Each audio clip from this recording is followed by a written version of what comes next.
চিহ্ন দেখা যাচ্ছিল না। হঠাৎ করে সমস্ত বাধা আমাদের কাছ থেকে চলে গেল। আমরা আর পচন নয়, আমরা সুস্থ জাতি হিসেবে, সবল জাতি হিসেবে দাঁড়াতে চাই।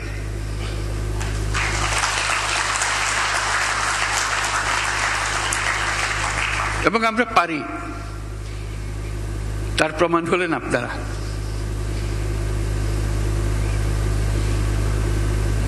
আপনাদের অনেকে এখন অনেকে এখানে আছেন যারা এখন ফার্স্ট জেনারেশন শিল্পপতি, অনেকে এখন সেকেন্ড জেনারেশন শিল্পপতি এসছেন।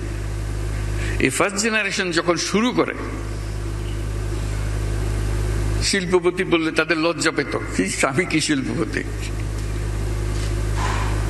চিন্তাই করে না যে সে শিল্পপতি হবে একদিন। সাধারণ ঘরের ছেলে, সাধারণ ঘরের মানুষ, এটা দুঃসাহস নিয়ে নেমেছিল অপরিচিত এক জগৎ।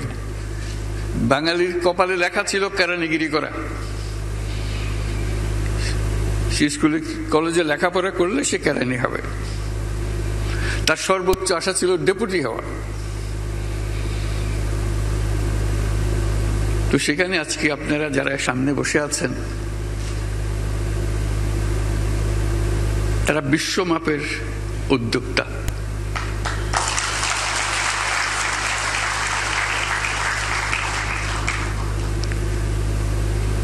এই বিশ্বমাপের উদ্যোক্তা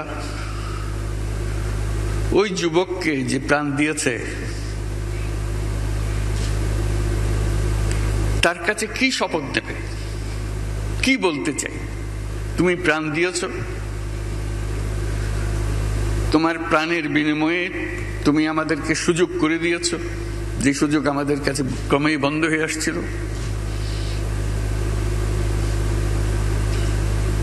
সেই সুযোগ নিয়ে আমি তোমার স্বপ্ন বাস্তবায়ন করব।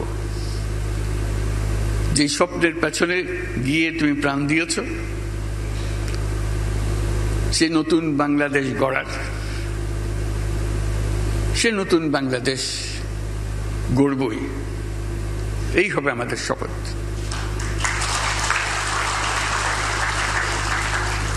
এই সুযোগ জাতির জীবনে বারে বারে আসে না।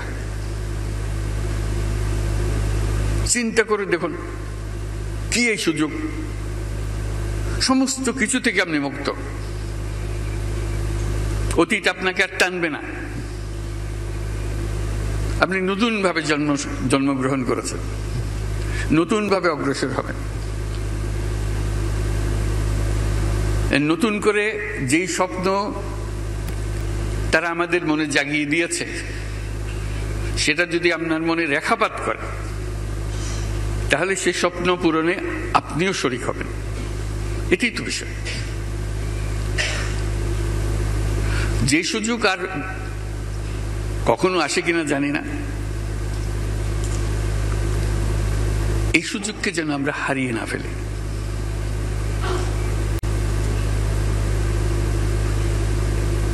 এই সুযোগ হারিয়ে ফেললে জাতির কাছে আর কিছুই অবশিষ্ট থাকবে না। সেটাই আপনাদের কাছে আবেদন। এখানে কোনো অভিযোগ, পাল্টা অভিযোগ করার বিষয় না।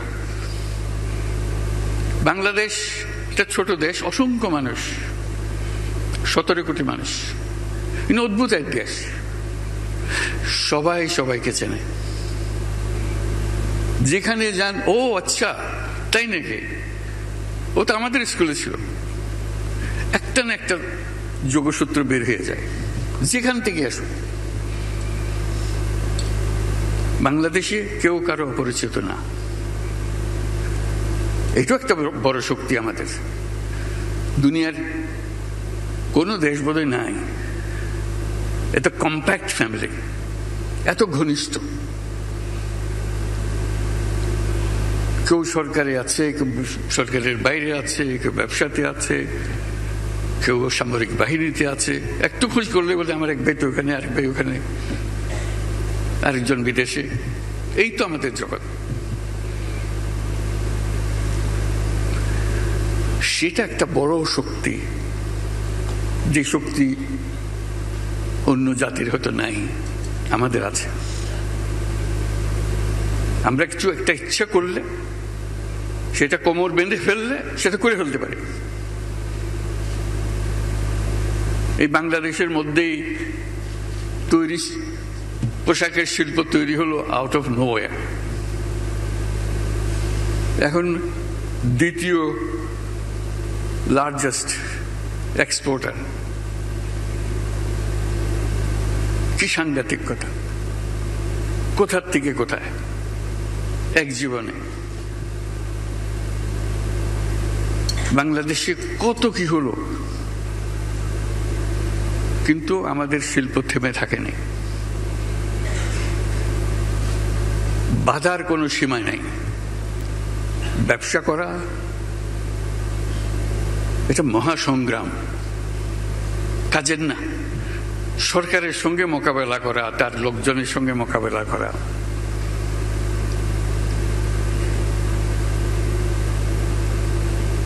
আজকে আমরা একযোগে এই স্বপ্ন নিয়ে এগিয়ে যেতে চাই। সরকার এবং সরকারের বাইরে যারা, সবাই একজোট, এক টিম। এটা একটা কম্প্যাক্ট টিম। আপনারা সেই টিমের as much a member as anybody else. যে সরকারে আছে বলেই সে আরেক রকম হয়ে আছে।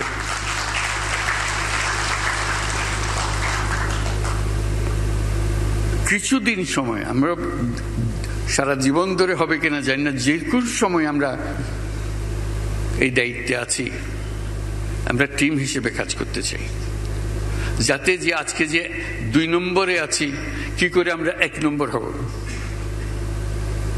আমাদের মেয়াদকালে যদি আপনারা 1 নম্বরে নিয়ে যেতে পারেন, আমরাও স্মরণ করবো, যাক বাবা একটা কিছু করছে।